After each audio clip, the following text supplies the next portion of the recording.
বা বাস্তবতা। মাল হাক্কা, বাস্তবতা কি? ওয়ামা আদরাকা মাল হাক্কা, আর কিসে তোমাকে জানাবে যে বাস্তবতা কি জিনিস? সেই প্রশ্নটি করার উদ্দেশ্য হলো, আল্লাহ এই সূরাতে দাবি করেছেন যে অধিকাংশ মানুষ বাস্তবতায় বাস করে না। অধিকাংশ মানুষ তাদের নিজস্ব ভার্সন নিয়ে উপস্থিত হয়, কোনটা বাস্তব এবং কোনটা গুরুত্বপূর্ণ, আর সেটাই ঠিক করে দেয় তাদের যাপিত জীবনটি কেমন হবে। তাই আল্লাহ এই সূরায় প্রত্যেকটি মানুষকে চ্যালেঞ্জ জানাচ্ছেন, তারা যেন একটু পেছনে সরে গিয়ে আবারও বাস্তবতা নিয়ে একটু চিন্তা করে। আমরা সকালে জেগে উঠি, নিজেদের চেতনা পুনরায় ফিরে পাই, তৎক্ষণাৎ খুবই বাস্তব কিছু কাজ আমাদের সামনে পড়ে। আছে চাকরি, আছে পরিবার, আছে দায় দায়িত্ব, এখন আরও আছে সেহরি। এভাবে বিভিন্ন কাজকর্মে আমরা প্রত্যহ জড়িয়ে পড়ি। দৈনন্দিন কাজকর্ম, এক কাজ শেষ হলে আরেকটা, এরপর আরেকটা, বারবার ঘড়ির দিকে তাকান যেন সময়ের হিসেবটা রাখতে পারেন, যেন দিনের বেলা আপনার যে বাস্তব এবং গুরুত্বপূর্ণ কাজগুলো আছে তা শেষ করতে পারেন। আমরা এসব খুঁটিনাটি দৈনন্দিন কাজে এত বেশি জড়িয়ে পড়ি যে একটু থেমে বড় চিত্রটার দিকে আর দৃষ্টি প্রদান করি না। এটি খুবই কমন একটা প্রবণতা যা সকল মানুষের মাঝে দেখা যায়। আমরা দৈনিক কাজগুলোতে এত বেশি আচ্ছন্ন হয়ে পড়তে পারি যে পেছনে সরে বড় চিত্রটার দিকে আর ভ্রুক্ষেপ করি না, নিজেদের বড় কোনো প্রশ্ন করি না আমার জীবনটা কোন দিকে এগোচ্ছে, কারণ আপনি দৈনন্দিন জিনিসগুলোতে এত বেশি ব্যস্ত। এই ব্যাপারটা এমনকি ব্যবসার দুনিয়াতেও ঘটে। যেমন একটি কোম্পানিতে থাকে অ্যাকাউন্টেন্ট, ইঞ্জিনিয়ার, আরো অনেকে। তারা সকালে উঠে অফিসে যায়, নিজের করণীয় কাজটা করে, কিন্তু সবাই যদি শুধু দৈনন্দিন কাজগুলো করতে থাকে তাহলে একটি কোম্পানিকে বাঁচাতে পারবে না।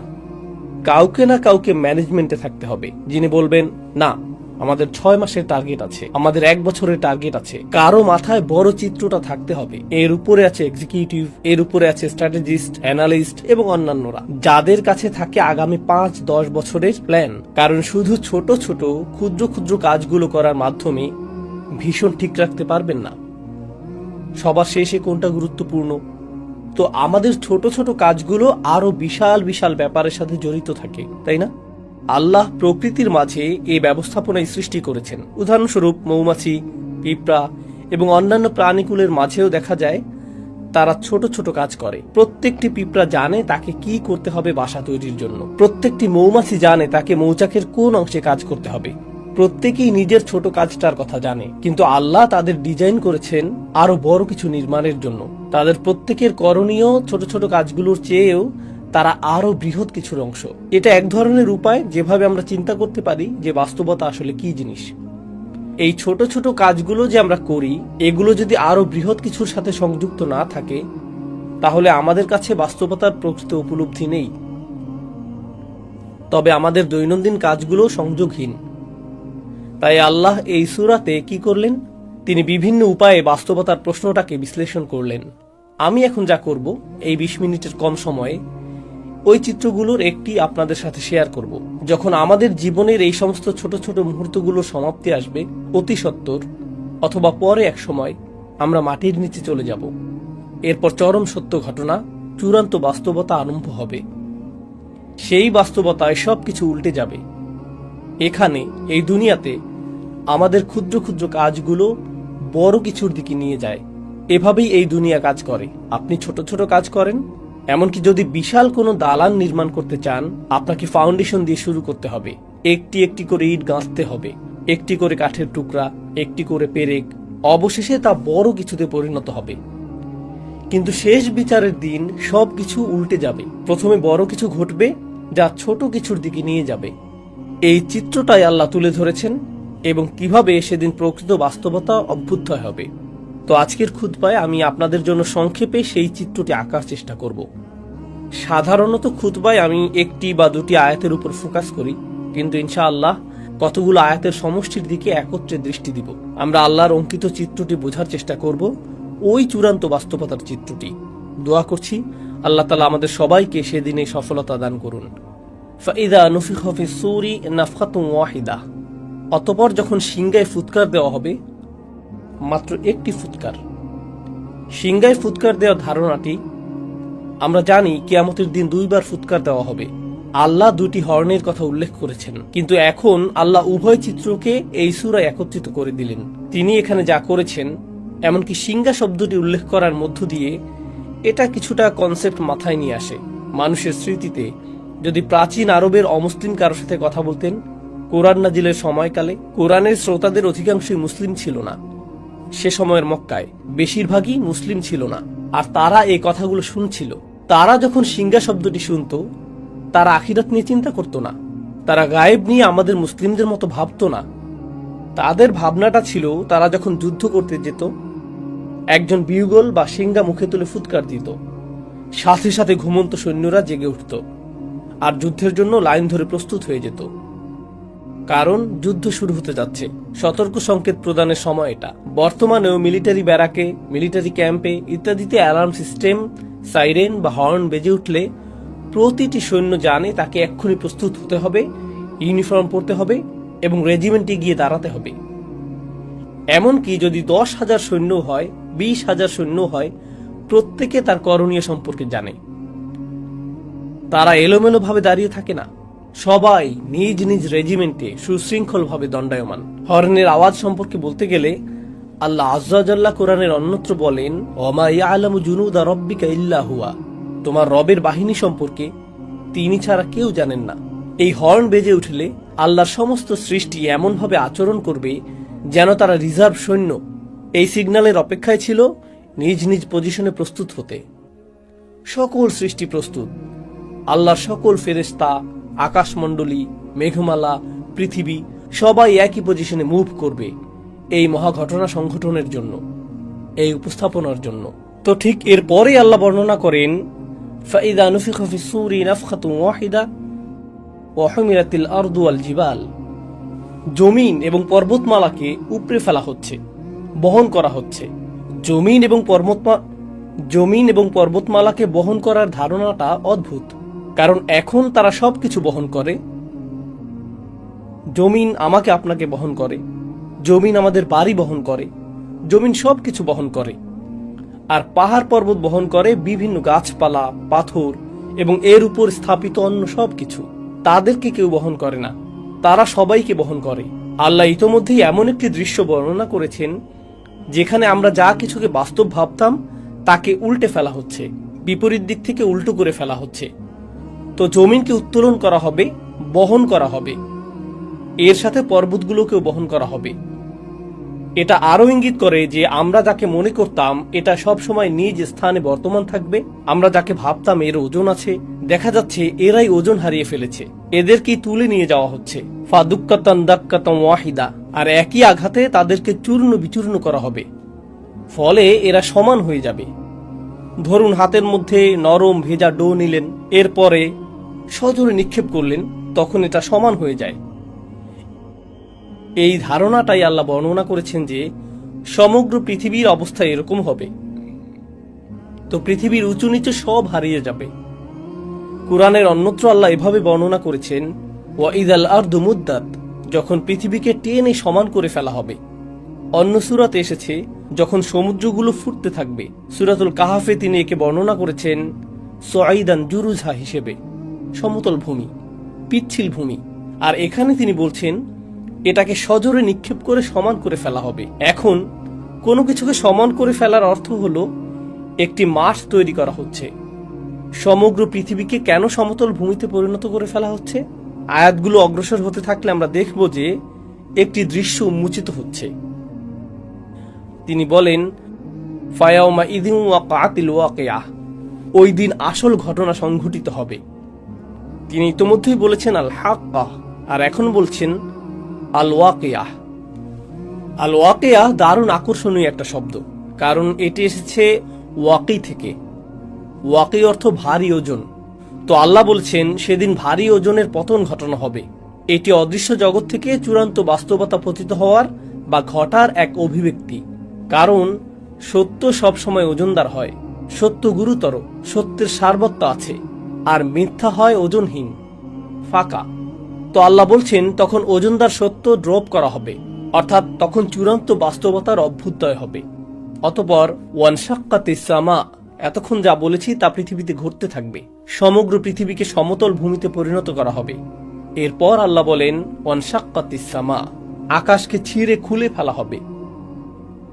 ইনশিকাক শব্দটি ব্যবহার করা হয় যখন একটি কাপড় নিয়ে মাঝখান থেকে ছিঁড়ে ফেলেন, মাঝখানটা এখন ছিঁড়া, একে বলা হয় ইনশিকাক। আল্লাহ এই শব্দটি ব্যবহার করেছেন আকাশের অবস্থা বর্ণনা করতে। ওয়ানশাক্কাতিস সামা ফাহিয়া ইয়াউমাইযিন ওয়াহিয়া, এরপর সেদিন এটা খুলে যেতে শুরু করবে। ওয়াল মালাকু আলা আরজালিহা, আকাশ যখন খুলে যেতে শুরু করবে, এই ফাটলটা যখন আবির্ভূত হবে, আল্লাহ বলছেন তখন ফেরেশতারা, সম্ভবত জিবরিল আলাইহিস সালাম দিয়ে শুরু হবে, কারণ এক বচন ব্যবহার করা হয়েছে, কিন্তু এটা ইসমু জিন্স, যা সবাইকে অন্তর্ভুক্ত করে।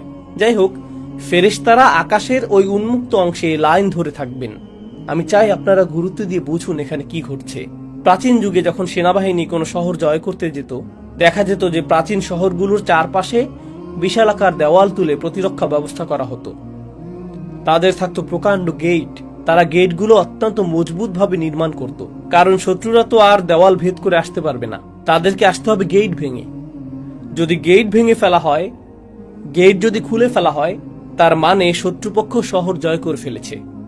শহরের পতন হয়ে গেলে আগত বাহিনী তথা আক্রমণকারী বাহিনী গেটের পাশে লাইন ধরে দাঁড়িয়ে যায়, সেনাপতিকে স্বাগত জানানোর জন্য বা বিজয়ী রাজাকে স্বাগত জানানোর জন্য, বিজয় উদযাপনের জন্য প্রস্তুতি নেওয়া হচ্ছে, তাই না?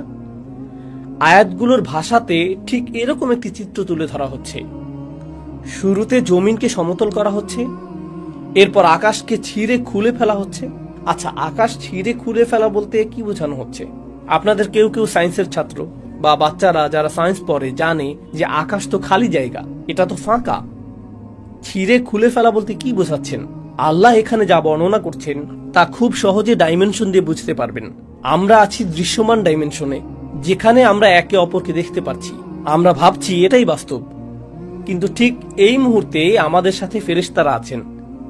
ঠিক এই মুহূর্তে কিরামান কাতিবিন, মর্যাদাবান ফেরেশতারা আমাদের সব কিছু লিখে রাখছেন একটি খাতায়। এটি এমনকি কালি দিয়ে লেখা হচ্ছে না, এটি কিতাবুম মারকুম, পেজগুলোতে সেলাই করা হচ্ছে। কারণ কালির ক্ষেত্রে যদি পানি পড়ে লেখাগুলো অস্পষ্ট হয়ে যেতে পারে, বা আঙুল দিয়ে ঘষা দিলেও দাগ পড়ে যেতে পারে, কিন্তু লেখা যদি সেলাই করা হয়, আমরা যাকে বলি এমব্রয়ডারি, আমাদের কাজগুলোকে পাতাগুলোতে এমব্রয়ডারি করে নথিভুক্ত করা হচ্ছে। কিতাবুম মারকুম, আরবিতে এর নাম রকম। এভাবেই রেকর্ড করা হচ্ছে। এটা ঠিক এখনই ঘটছে, কিন্তু আমরা তা দেখতে পাচ্ছি না, কারণ এটা ঘটছে একটি পর্দার উপরে। এই পর্দার নাম হলো গাইব, গাইবের পর্দা। এজন্য গাইবের ধারণাটা কি ঘটবে বিচার দিবসে। ফাকাশাফনা আনকা গিতাআক, সূরা কাফে যেমন এসেছে। তিনি বলেছেন, আমি পর্দা সরিয়ে দিয়েছি, তোমার সামনে যে পর্দা ছিল তা আমি সরিয়ে দিয়েছি। অতএব এই মুহূর্তে চোখের সামনে একটি পর্দা আছে, যা আমাকে অদৃশ্য জগৎ দেখতে বাধা দিচ্ছে। ঠিক একইভাবে যখন কোনো ডাক্তারের কাছে যান, ওনারা যখন এক্সরে করেন, তারা এক্সরে মেশিনের ভেতর দিয়ে এমন কিছু দেখেন যা আমি আপনি এই মুহূর্তে দেখতে পাচ্ছি না। একটি লেন্স থাকে, একটি ডিভাইস থাকে, যা অদৃশ্য পর্দা দূর করে দেয়। ফলে আপনি শরীরের ভেতরের জিনিসও দেখতে পাচ্ছেন, যা অন্যথায় দেখা সম্ভব ছিল না। একই ব্যাপার মিলিটারি প্রযুক্তিতেও দেখা যায়। তারা থার্মাল গগলস পরিধান করে, যেটা দিয়ে আপনি দেয়াল ভেদ করে দেখতে পাবেন যে অন্য পাশে কতজন লোক আছে বা এরকম কিছু। তো ধারণাটা অনেকটা এরকম। আল্লাহ বলছেন অদৃশ্যের পর্দা ছিঁড়ে খুলে ফেলা হচ্ছে। অদৃশ্যের ওপারে কি আছে? ফেরেশতারা, অদৃশ্য জগৎ। তারা তখন দৃশ্যমান জগতে প্রবেশ করতে থাকবেন। তখন প্রথমবারের মতো মানবজাতি ফেরেশতাদের দেখতে পাবে। শেষ বিচারের দিন আকাশ ছিঁড়ে যে গেটটি খুলে ফেলা হয়েছে, আল্লাহ বলছেন ফেরেশতারা ওই গেটের সকল পাশে লাইন ধরে উপস্থিত হবেন। ওয়াল মালাকু আলা আরজাইহা ওয়া ইয়াহমিলু আরশা রাব্বিকা ফাওকাহুম ইয়াওমাইযিন সামানিয়া, এবং আরশ, আল্লাহর রাজ সিংহাসন সেদিন বহন করা হবে ৮ জন দিয়ে। এই ৮ জন কারা সে বিষয়টা আল্লাহ বর্ণনা করেননি, কিন্তু মুফাসসিরগণ বলেন ওনারা ৮ জন বিশেষ ফেরেশতা, যারা আল্লাহর আরশ বহন করার দায়িত্বে নিয়োজিত। আল্লাহর আরশের একটি ভার্সন সেদিন বহন করে আনা হবে, শুধু মানুষকে দেখানোর জন্য যে রাজাধিরাজ আল্লাহ মানুষের বিচার শুরু করতে যাচ্ছেন। কারণ আগের যুগে এখানে প্রতীকের ব্যাপারটা গুরুত্বপূর্ণ। আগের যুগে গার্ডরা রাজাদের বহন করত এক ধরনের ছদ্ম সিংহাসনে, কারণ আসল সিংহাসনটা অন্য কোথাও আছে। এই বহনযোগ্য সিংহাসনটা আনা হয়েছে শুধু বিচার কার্য পরিচালনার জন্য। যদিও রাজার এখনো আগমন ঘটেনি, কিন্তু সিংহাসন আনা হয়েছে। তো ওয়াহমিলু আরশা রব্বিকা ফাওকাহুম ইয়াওমাইদিন সামানিয়া, আর্মিরা গেট খুলে ফেলেছে। সিংহাসন আনা হয়েছে 8 জন দিয়ে। এই 8 জন কি ফেরেশতা নাকি আল্লাহর অন্য কোনো সৃষ্টি? আলী রাদিয়াল্লাহু তাআলা আনহু সহ অন্যরা বলতেন যে 8 জন বলতে কি 8 জন, নাকি 8,000, নাকি 8 লিজন বোঝানো হয়েছে। মা হিয়া হাদিহি সামান, আমরা জানি না এটা এই 8 কারা, এটা আল্লাহ আমাদের জানাননি। তো তিনি বলেন ইয়াউমা ইদিন ইউরাদুন, এত সবকিছু কেন ঘটছে? কেন সমগ্র ভূপৃষ্ঠকে সজোরে সমান করে ফেলা হচ্ছে? কেন আকাশ ছিঁড়ে খুলে ফেলা হচ্ছে? হঠাৎ করে কেন ফেরেশতারা সব উপস্থিত হচ্ছেন? কেন সিংহাসন আনা হচ্ছে? এই সমস্ত কিছু কেন ঘটছে? ইয়াউমা ইদিন তুরাদুন, সেদিন তোমাদের সকলকে, তিনি আমাকে বলছেন, আপনাকে বলছেন, সেদিন তোমাদের সকলকে হাজির করা হবে। তুরাদুন লা তাখফা মিনকুম খাফিয়া, তোমাদের কোনো গোপনীয়তাই আজ আর গোপন থাকবে না। তো আপনারা লক্ষ্য করছেন বিশাল বিশাল ব্যাপার ঘটছে। এরপর হঠাৎ করে একেবারে ক্ষুদ্র বিষয়গুলো, যা সমগ্র দুনিয়ার কাছে গোপন ছিল, যা আমি আপনি ছাড়া কেউ জানতো না, যা আমি বলেছি, যা আমি করেছি, যে নিয়ত আমার ছিল, যদিও মানুষ আমার কাজ দেখেছে কিন্তু আমার নিয়ত দেখেনি, ওইটা গুপ্ত ছিল। এমনকি সবাই এখানে নামাজ পড়ার আগে সবাই সালাতুল জুমার জন্য বসে আছেন, কিন্তু আমাদের নিয়তগুলো হয়তো অভিন্ন নয়, কারো হয়তো ভিন্ন নিয়ত আছে। আপনি তা দেখতে পান না, আপনার পক্ষে তা দেখা সম্ভব নয়, এটা গোপন। কিন্তু সেদিন কোনো গোপন জিনিসই আর গোপন থাকবে না, কিছুই লুকায়িত থাকবে না। কিছু সাহাবা এই আয়াত সম্পর্কে বলেছেন, কারণ সেদিন মানুষের পরনে কোনো কাপড় থাকবে না, কেউ কোনো পরোয়া করবে না। আল্লাহ শুধু মানুষের আমলগুলো উন্মুক্ত করবেন না, আল্লাহ তাদের নিজেদেরকে উন্মুক্ত করে দিবেন। তো লা তাখফা মিনকুম খাফিয়া, এখন ব্যাপারটা এমন যেন এই বিশাল ঘটনা, আকাশ এবং সমগ্র পৃথিবীকে নতুন করে সাজানো হয়েছে, নতুনভাবে ইঞ্জিনিয়ারিং করা হয়েছে। এই সমস্ত কিছুর উদ্দেশ্য হলো আমি এবং আপনি। এই সমস্ত কিছুর উদ্দেশ্য হলো যেন আমি আপনি আল্লাহর সামনে দণ্ডায়মান হই এবং বিচারের সম্মুখীন হই। এই সমস্ত কিছু হলো ঘটনার পূর্ব প্রস্তুতি। এখন প্রশ্ন উঠে, আল্লাহ আজ্জা ওয়া জাল্লা হলেন আল হাকিম, তিনি সকল প্রজ্ঞার মালিক।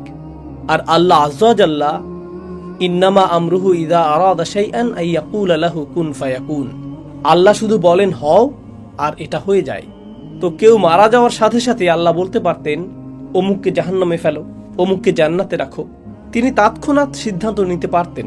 তার তো এই মহা আয়োজনের দরকার নেই, তাকে তো আকাশ খুলতে হবে না, ফেরেশতাদের প্রদর্শন করতে হবে না, এরপর সিংহাসন আনতে হবে না, এরপর আমাদের সমস্ত আমলগুলো গণনা করতে হবে না, আল্লাহকে তো ভালো মন্দ গুনতে হবে না, তিনি তো সব ইতিমধ্যেই জানেন। আল্লাহর কাছে আছে সব কিছুর ক্যালকুলেশন, আছে সব কিছুর হিসাব। আল্লাহর চেয়ে কার কাছে উত্তম হিসাব আছে? তাহলে আমাদের সম্মুখে আল্লাহর এই বিশাল দৃশ্যের অবতারণা করার উদ্দেশ্য কি? ব্যাপারটা আসলে ন্যায় বিচারের ধারণার সাথে সম্পর্কযুক্ত। এই দুনিয়াতে মানুষ যে বিষয়গুলো চায় তার মধ্যে একটি হলো ন্যায় বিচার। কিভাবে ন্যায় বিচার হয়? দুটি বিষয় ঘটতে হবে যদি ন্যায় বিচার পেতে চান। প্রথম যে বিষয়টি ঘটতে হবে তা হলো বিচার প্রক্রিয়ার ন্যায্যতা থাকতে হবে, বিচার প্রক্রিয়ার নিরপেক্ষতা থাকতে হবে। দ্বিতীয় যে বিষয়টা ঘটতে হবে তা হলো আপনাকে বিচারটা প্রদর্শন করতে হবে। গোপনে বিচার করতে পারবেন না। যদি পুলিশ কাউকে গ্রেফতার করে, তাকে ধরে এবং জেলে নিক্ষেপ করে আর বলে যে তাকে দোষী সাব্যস্ত করা হয়েছে, তখন প্রশ্ন উঠে কখন তাকে দোষী সাব্যস্ত করা হলো, তার বিচার কখন হলো?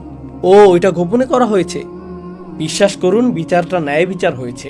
আচ্ছা, বিচারটা যদি গোপনে হয়, সাথে সাথে সবাই চিন্তা করবে বিচারটা যদি এতই ন্যায্য হয় তাহলে গোপনে করলেন কেন? প্রমাণাদি দেখাচ্ছেন না কেন? প্রকাশ করছেন না কেন? অতএব শুধু ন্যায় বিচার করলেই হবে না, ন্যায় বিচারটা সবাইকে দেখাতেও হবে। উভয় ব্যাপারটা ঘটতে হবে।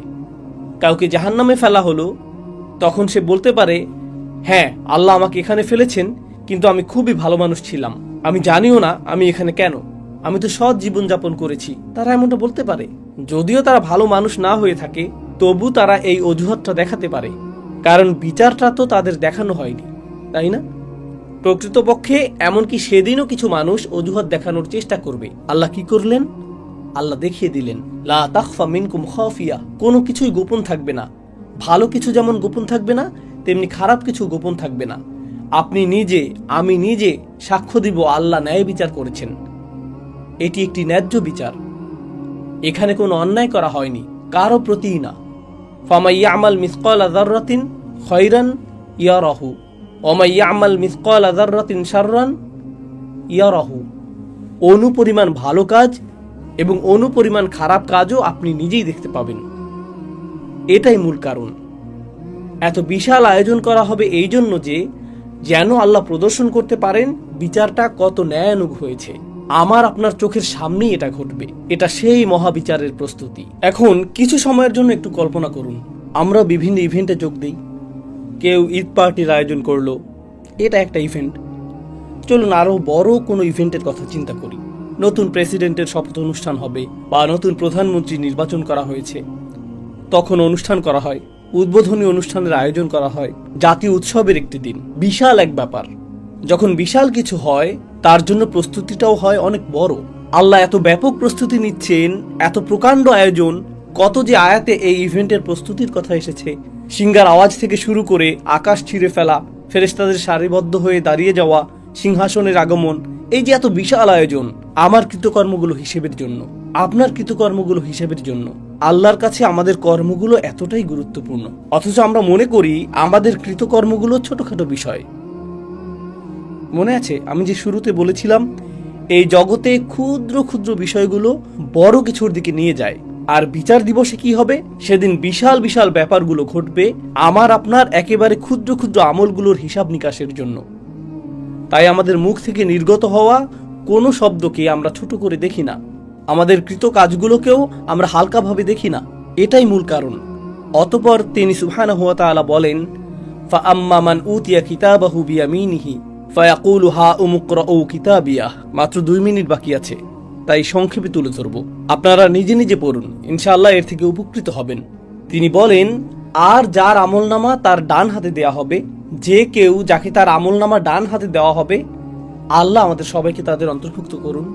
তো কেউ যখন তার ডান হাতে নিজ কৃতকর্মের খাতাটি পাবে, আল্লাহ বর্ণনা করেন, হা উম হা উম। হা উম মানে এদিকে আসো এবং গ্রহণ করো। হা উমের একটি অর্থ হলো এখানে আসো এবং নাও। আপনারা বিচার দিবসের বর্ণনা আগেও শুনেছেন। সেদিন কেউ কারো কোনো খবর রাখবে না। ইয়াউমা তারাউনাহা তাযহালু কুল্লু মুরদিআতিন আম্মা আরদাআত। এমনকি মা যিনি তার বাচ্চাকে দুধ খাওয়াচ্ছেন, জাস্ট তাকে ফেলে দিবে, জাস্ট তাকে কোল থেকে ফেলে দিবেন। এতটা ভয়ঙ্কর বিচার দিনের বর্ণনা। ইয়াফিরুল মারউ মিন আখিহি ওয়া উম্মিহি ওয়া আবিহি ওয়া সাহিবাতিহি ওয়া বানিহি ওয়া সাহিবাতিল্লাতী তুইহি। আপনি আপনার মা থেকে পালাবেন, বাবা থেকে পালাবেন, ভাই থেকে, স্বামী স্ত্রী থেকে, আপনি আপনার সমগ্র গ্রামবাসী থেকে পালাবেন, পরিচিত সকল মানুষ থেকে। তাদের দেখলেই উল্টো দিকে পালিয়ে যাবেন, কারো ব্যাপারে কোনো পরোয়া করবেন না। বস্তুত লাউ ইয়াফতাদি মিন আযাবি ইয়াউমা ইযিম বিবানিহি। এই আয়াতের কয়েকটি আয়াত পরে আল্লাহ বলেন, ওমান ফিল আরদি জামিআ সুম্মা তুনজিহি। সেদিন মানুষ বলবে, ইয়া আল্লাহ, দরকার হলে অন্য সমস্ত মানুষ, আদম আলাইহিস সালাম হতে শুরু করে শেষ পর্যন্ত যত মানুষ আছে সবাইকে জাহান্নামে ফেলেন, কিন্তু আমাকে বাঁচান। এটাই সেদিন তারা বলবে, ওমান ফিল আরদি জামিআন সুম্মা ইনজিহি। সেই দিনে কিছু মানুষ ডান হাতে তাদের আমলনামা পাবে। এতে তারা যে কতটা খুশি হবে, তারাই একমাত্র গ্রুপ যারা শুধু নিজেদের জন্য খুশি হবে না, তারা ঘুরে ঘুরে নিজের আমলনামা বন্ধুদের দেখাবে, পরিবার পরিজনকে দেখাবে। আসুন দেখুন, দেখুন আমার ভালো ভালো আমলগুলো দেখুন, দেখুন আল্লাহ আমার সব নেক আমলগুলো লিখে রেখেছেন। প্রশ্ন হলো, জানি বেশি সময় নিয়ে নিচ্ছি, শুধু আর অল্প কয়েক মিনিট নিব।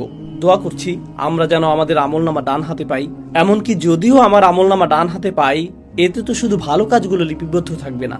আমি তো আর ফেরেশতা না, আমার জীবনে ভুল ত্রুটি আছে, এমন সব কাজ করেছি যা নিয়ে আমি লজ্জিত, ওই কাজগুলোও তো লেখা আছে।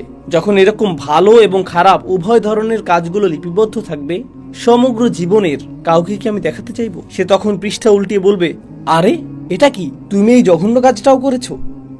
তাহলে লোকটা নিজের আমলনামা অন্যদের কেন খুশি মনে দেখাতে চাইবে? যদিও খাতাটাতে নেক আমলগুলো লেখা আছে, কিন্তু আরও আছে খারাপ কাজগুলো। ব্যাপারটা আসলে কোরআনে বর্ণিত মাগফিরাতের ধারণার সাথে সম্পৃক্ত। যদিও খারাপ কাজগুলো মুছে দেওয়া হয়নি, খারাপ কাজগুলো আসলে ঢেকে দেওয়া হয়েছে, আচ্ছাদিত করা হয়েছে। আপনি বুঝতে পারবেন, আগের দিনে বাচ্চারা কলম দিয়ে কিছু লিখত, লেখাটা ভুল হলে তারা সাদা রং দিয়ে ঢেকে দিত, এর উপর আবার লিখত। লেখাটা দেখে বোঝা যেত এখানে কিছু একটা ঢেকে দেওয়া হয়েছে। ব্যাপারটা ঠিক এরকম। আপনি বুঝতে পারবেন আমার কিছু কিছু কর্ম ঢেকে দেওয়া হয়েছে। আপনি তখন খুশিতে নেচে উঠবেন, আমি যে কত ভুল করেছি, আর আল্লাহ আমার অগণিত ভুলগুলো সাদা রং দিয়ে ঢেকে দিয়েছেন, আর ভালো ভালো আমল দিয়ে তা পরিবর্তন করে দিয়েছেন। দেখুন আল্লাহ আমাকে কতটা মায়া করেন, আল্লাহ আমাকে কত শতবার ক্ষমা করেছেন, আল্লাহ কতটা দয়াবান। আবার এমন কিছু আমল থাকবে, কাজটা আপনার কাছে খুবই ক্ষুদ্র মনে হয়েছিল, খুবই সামান্য সাদাকা, নগণ্য কাজ, একজনকে সামান্য সাহায্য করেছিলেন, কারো দিকে তাকিয়ে মুচকি হেসেছিলেন, রাস্তায় কারো প্রতি দয়া দেখিয়েছিলেন, কারো সাথে শুধু সুন্দর কথা বলেছিলেন, সামান্য কিছু। আপনি এ নিয়ে চিন্তাও করেননি। নিজের আমলনামা খুলে দেখেন ছোট্ট কাজটা বিশাল এক অধ্যায়ে পরিণত হয়ে গেছে। অসামান্য মূল্য, এটার পর্বত সম মূল্য। ইয়া আল্লাহ, কিভাবে এটা এত গুণে বৃদ্ধি করে দিলেন, কিভাবে ছোট্ট আমলটাকে প্রকাণ্ড আমলে পরিণত করে দিলেন। নিজের খাতাটা দেখে আপনার তখন খুশির শেষ নেই। আপনি তখন চারিদিকে ঘুরে ঘুরে, কোরআনের অন্যত্র যেমন এসেছে, ওয়ায়ানকালিব ইলা আহলিহি মাসরুরা, সে তার স্বজনদের কাছে আনন্দে ফিরে যাবে। এটাই বিচার দিনের একটি চিত্র। এটাই হা ও মুকরাউ কিতাবিয়া ইন্নী যনানতু আন্নী মুলাকিন হিসাবিয়া ফাহুয়া ফি ঈশাতির রাদিয়া। আমি জানি সময় শেষ হয়ে গেছে, অন্তত এই অংশটা। ডান পাশের মানুষেরা, ওনাদের নিয়ে আমি দ্রুত কয়েকটি কথা শেয়ার করতে চাই। সে বলবে, আমি নিশ্চিত জানতাম যে আমাকে আবার হিসাবের সম্মুখীন হতে হবে। হিসাব শব্দটি, হিসাবিয়ার অনুবাদ হলো অডিট। অডিট মানে প্রতিটি আইটেম সম্পর্কে জিজ্ঞেস করা হবে। এটা কি, এখানে কি করেছো তুমি, এখানে রাত 2টায় কি করছিলে, অমুক দিন কি করেছো, শুক্রবার রাতে কি করেছো, এখানে কি হচ্ছে, প্রতিটি আইটেম। আমি ভীষণ ভয়ে ছিলাম আল্লাহ আমাকে প্রতিটি বিষয় নিয়ে জিজ্ঞেস করবেন। এখন যেহেতু আমি আমার খাতাটা দেখতে পাচ্ছি, আমি দেখতে পাচ্ছি আল্লাহ আমার প্রতি সদয় আচরণ করেছেন, আল্লাহ আমার হিসাব সহজ করেছেন। তো এখন সে বলছে, খাতাটা হাতে পাওয়ার পর সে দেখতে পাচ্ছে আল্লাহ কতটা সহজ করেছেন। আল্লাহ যার বর্ণনা দিয়েছেন, ফাসাউফা ইউহাসিবু হিসাবান ইয়াসীরা, আল্লাহ অত্যন্ত সহজভাবেই তার হিসাব নিকাশ করবেন। এখন সে আল্লাহর দিকে ফিরে বলছে, আমি যে কতটা আতঙ্কিত ছিলাম, এই ভয়ে যে আমি অতিশয় কঠিন এক হিসাবের সম্মুখীন হব। ফাহুয়া ফি ঈশাতিন রাদিয়া। এরপর আল্লাহ বলেন, সে এমন এক জীবন অতিবাহিত করবে যেখানে প্রত্যেকটি জিনিস, একদম সব কিছু তাকে আনন্দিত করবে। সব কিছু এমন হবে, জানেন তো, অনেক সময় ছুটি কাটাতে সবচেয়ে সেরা কোথাও গেলেন, সেখানেও কিছু একটাতে সমস্যা থাকবে। সবচেয়ে সেরা জামাটা পরলেন, সর্বোত্তম খাবার আহার করলেন, সুন্দরতম হোটেল, সুন্দরতম দৃশ্য, হোটেলের সেরা রুমটা পেলেন, সব কিছু পারফেক্ট, তবুও ভেতরে কিছুটা হতাশা অনুভব করছেন। কোনো চিন্তা, কোনো সমস্যা, কোনো একটা বাজে স্মৃতি, কিছু একটা আপনার মাথায়, খাবারটা, কিছু একটা আপনার মাথায়, খাবারটা আসলে এতটা সুস্বাদু লাগছে না, কারণ কিছু একটা এখনো অনুপস্থিত। কারণ সম্পূর্ণরূপে সন্তুষ্ট হওয়া, পুরোপুরি সুখী হওয়া, এটাকে প্রায় অসম্ভব মনে হয় মানুষের জন্য। সম্পূর্ণরূপে, পুরোপুরি, সকল দিক থেকে সুখী হওয়া অসম্ভব। সব সময় কিছু না কিছু থাকবেই যা এই সুখটাকে হ্রাস করে দিবে, অল্প পরিমাণে, কিছুটা ক্ষুদ্রাকারে। লাকাদ খলাকনাল ইনসানা ফি কাবাদ। আল্লাহ জান্নাতের জীবনটাকে যে কতটা মুবালাগা সহকারে বর্ণনা করেছেন, কতটা অতিরঞ্জন সহকারে বর্ণনা করেছেন। তিনি বলেননি মানুষটা সুখী হবে, বরং তিনি বলেছেন জীবনটা নিজেই তৃপ্তিকর হবে। তিনি বলেননি ফাহুয়া রাদিন ফি ঈশাতিল জান্নাহ, সে জান্নাতের জীবনে পরিতৃপ্ত হবে, বরং তিনি বলেছেন ফাহুয়া ফি ঈশাতিন রাদিয়া, যা খুবই অদ্ভুত ইস্তিআরা, যা ইঙ্গিত করছে জান্নাতের প্রতিটি অংশ, জান্নাতের প্রতিটি অভিজ্ঞতা আপনাকে একেবারে সম্পূর্ণরূপে পরিতৃপ্ত করে দিবে, সম্পূর্ণরূপে সুখী করে দিবে, প্রতিবার শতভাগ তৃপ্তি এনে দিবে। ধরুন কাউকে একটু উপহার দিলেন, সে অতি কষ্টে একটু হাসি দিয়ে বলবে থ্যাংক ইউ। কি, পছন্দ হয়নি? জি হয়েছে, আমি আসলে অনেক চাপে আছি। আপনি তখন, কি লাভ হলো, তোমাকে উপহার দিলাম আর তুমি এখনো মুখ কালো করে আছো, তোমাকে খুশি করা অসম্ভব, এই জীবনে এটা সম্ভব না, আপনি সম্পূর্ণরূপে পরিতুষ্ট হতে পারবেন না। ফাহু ফি আইশাতিন রাদিয়া ফি জান্নাতিন আলিয়া কুতুফুহা দানিয়া। প্রতিজ্ঞা করছি এটাই শেষ কথা। মহান আল্লাহ বলেন, তারা সুউচ্চ উদ্যানে অবস্থান করবে, তারা একটি সুউচ্চ উদ্যানে অবস্থান করবে। কোরআনের অন্যত্রও আল্লাহ উদ্যানের কথা বলেছেন, কিন্তু এখানে তিনি শুধুমাত্র উদ্যানের কথা বলছেন না, তিনি এটাকে বলছেন সুউচ্চ উদ্যান। বিষয়টা কৌতূহল জাগ্রতকারী, কারণ আলিয়াহ শব্দটি আক্ষরিক এবং রূপক উভয় অর্থেই ব্যবহৃত হতে পারে। এর মানে কি, এটি হবে এমন একটি বাগান, এটি শুধুমাত্র সুউচ্চই না, এর ফলে আপনি চমৎকার একটা ভিউ পাবেন। এটি হলো একটি আর্থ। আর আমরা জানি যে যখন আপনি দর্শনীয় কোনো স্থানে যান, যখন আপনি পাহাড়ের চূড়ায় ওঠেন, আপনি যদি কখনো হাইকিংয়ে গিয়ে থাকেন অথবা গাড়ি চালিয়ে দূরে কোথাও যান যেখানে চমৎকার ভিউ রয়েছে, যেই মুহূর্তে আপনি চমৎকার কোনো ভিউ দেখতে পান, নিজের ভেতর একটা প্রশান্তি লাভ করেন। সেখানে দাঁড়িয়ে পরিবেশটা অনুভব করতেই ভালো লাগে। এমনকি আপনি যখন গাড়ি চালিয়ে দূরে ভ্রমণ করেন, কোথাও কোথাও দর্শনীয় কিছু স্থান থাকে যেখানে আপনি কিছুক্ষণের জন্য রাস্তার পাশে গাড়ি পার্ক করেন, যদিও আপনার তাড়া থাকে, কিন্তু আপনি বলেন শুধু এক মিনিট, এক মুহূর্তের জন্য দৃশ্যটা দেখে নেই, এক মুহূর্তের জন্য দৃশ্যটা দেখে নেই। সকলেই আমরা থেমে যাই। আর আপনি যখন উঁচু কোনো স্থানে অবস্থান করেন, তখন কিছুটা সাকিনাহ অনুভব করেন। আল্লাহ বলছেন জান্নাতিন আলিয়া। প্রত্যেকবার যখন আপনি বাইরে তাকান, আপনার হৃদয়ে প্রশান্তি যুক্ত হতে থাকে, স্বস্তি যুক্ত হতে থাকে। এর দ্বারা এটাও বোঝায় যে জান্নাতে যত দূর দেখা যাবে সবই হবে আপনার, আপনি এর চূড়ায় থাকবেন, আর যত দূর দেখা যাবে সব দিক থেকে এটা হবে আপনার রাজত্ব।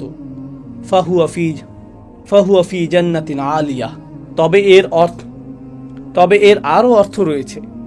এটা এমন উদ্যান যা হবে অত্যন্ত অভিজাত।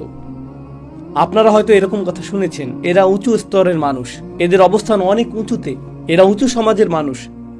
আপনি যদি সমাজের উঁচু স্তরে অবস্থান না করেন, তারপরেও যদি উঁচু স্তরের কোনো বিবাহ বা অনুষ্ঠানের নিমন্ত্রণ পান, আপনি সেখানে প্রবেশ করেন আর ভাবেন, ওয়াও, এই স্থানটি কল্পনাতুল্য, জানি না এর জন্য উপযুক্ত পোশাক পরেছি কিনা, আমার তুলনায় স্থানটি অনেক বেশি জাঁকজমকপূর্ণ, আমি কোনো কিছু নষ্ট করতে চাই না, আমি কি এখানে বসতে পারবো, সোফাটি অনেক দামি মনে হচ্ছে, আর জানি না এখানে থাকতে পারবো কিনা। তো আপনি অস্বস্তি বোধ করেন, কারণ এটা অতি উঁচু স্তরের, অতি অভিজাত। উদাহরণস্বরূপ, আপনি পরিপাটি কোনো জাদুঘরে গেলেন যেখানে লেখা থাকে স্পর্শ করা নিষেধ। এমনকি স্পর্শ করা নিষেধ লেখা না থাকলেও আপনি যখন কোনো বিলাসবহুল অট্টালিকাতে প্রবেশ করেন, স্পর্শ করা নিষেধ কথাটি আপনি নিজের ভেতরেই অনুভব করেন। আমাকে সতর্ক হতে হবে, আমি কি জুতা খুলে প্রবেশ করব, আমি কি ওখানে যাব। আপনি তখন অতিরিক্ত সতর্ক থাকেন। কিন্তু আপনি যদি অতিরিক্ত সতর্ক থাকেন, আপনি অস্বাভাবিক বোধ করবেন, কারণ আপনি তাল মিলিয়ে চলতে পারছেন না। তো আল্লাহ সেখানে কি করবেন? আল্লাহ আপনাকে তৎক্ষণাৎ স্বাভাবিক বোধ করাবেন। তিনি বলেছেন কুতুফুহা দানিয়া, ফলগুলো আপনার কাছে চলে আসবে এবং তৎক্ষণাৎ তা আপনার সামনে পরিবেশন করা হবে। সুবহানাল্লাহ। তো আপনার মনে হবে না যে আপনি অস্বস্তিকর অবস্থায় রয়েছেন। না না না, আপনাকে সেই স্থানের প্রতি সম্মান প্রদর্শন করতে হবে না, বরং সেই স্থানটি আপনাকে সম্মান প্রদর্শন করবে। কুতুফুহা দানিয়া। তিনি বলেছেন কুলু ওয়াশরাবু হানিয়াম বিমা আসলাফতুম ফিল আইয়ামিল খালিয়াহ। এখন খাও এবং পান করো তৃপ্তি সহকারে, নিশ্চিন্তে উপভোগ করো, রিল্যাক্স। কোরআনের অন্যত্র আল্লাহ জান্নাতের এমন কাপের কথা উল্লেখ করেছেন যা থেকে পানীয় উথলে পড়ছে, অর্থাৎ পানীয় ছিটকে পড়ছে কিনা সেটাও আপনি লক্ষ্য করছেন না। এটা লক্ষণীয় কোনো বিষয় হবে না। আপনারা একে অপরের সাথে খেলা করবেন, আপনারা হাসি ঠাট্টা করবেন, খেলা করবেন, তখন সকলে মিলে খাবার উপভোগ করবেন, একে অপরের সঙ্গ উপভোগ করবেন। আল্লাহ বিচার দিবসের এই দৃশ্যপটটি উল্লেখ করেছেন। বিচার দিবসের ঠিক পরের অবস্থা, তখন মানুষ অত্যন্ত আতঙ্কিত থাকবে এজন্য যে সে হিসাবের সম্মুখীন হবে। ফাহুয়া ফি আইশাতিন রাদিয়াহ ফি জান্নাতিন আলিয়াহ কুতুফুহা দানিয়াহ কুলু ওয়াশরাবু হানিয়াম বিমা আসলাফতুম ফিল আইয়ামিল খালিয়াহ। সেই দিনগুলো যা অতিবাহিত হয়ে গিয়েছে, যা শূন্য হয়ে গিয়েছে, প্রতিনিয়ত এই দিনগুলো শূন্য হয়ে যাচ্ছে। আপনি একদিন পেছনে ফিরে যেতে পারবেন না, আপনি এক সপ্তাহ পেছনে ফিরে যেতে পারবেন না। গত কয়েকদিনের কথা চিন্তা করুন, আমরা হিসাব রাখতে পারছি না, সময় এত দ্রুত এগিয়ে যাচ্ছে। তো এই দিনগুলো হবে এরকম, আপনি পেছনে ফিরে তাকাবেন আর জীবনকে মনে হবে এটা যেন একটা বোতল যা দ্রুত শূন্য করা হয়েছে। আল্লাহ এই ধারণাটিকেই এখানে বর্ণনা করেছেন। এর উদ্দেশ্য হলো যাতে আপনি এবং আমি উপলব্ধি করতে পারি যে এই পৃথিবীতে আমাদের হাতে যে কয়েকদিন সময় রয়েছে, আসুন এর সর্বোত্তম ব্যবহার করি, যাতে আমার আমলনামাটি এমন কৃতকর্ম দিয়ে পরিপূর্ণ করতে পারি যার ফলে আমরা তা উন্মুক্ত করে অন্য একজনকে দেখাতে পারবো যে দেখো আমি কত চমৎকার কাজ করেছি, আর আল্লাহ আমার প্রতি অসম্ভব করুণা করেছেন। আল্লাহ আজ্জা জাল্লা আমাদের সকলকে ডান দিকের অধিবাসীদের অন্তর্ভুক্ত করুন, যারা ডান হাতে আমলনামা গ্রহণ করবেন। আর মহান আল্লাহ আমাদেরকে মিলিত করুন তার জান্নাতে, চমৎকার সুউচ্চ সেই উদ্যানে। বারাকাল্লাহু লি ওয়া লাকুম ফিল কুরআনিল হাকিম ওয়া নাফা'নি ওয়া ইয়্যাকুম বিল আয়াতি ওয়া যিকরিল হাকিম।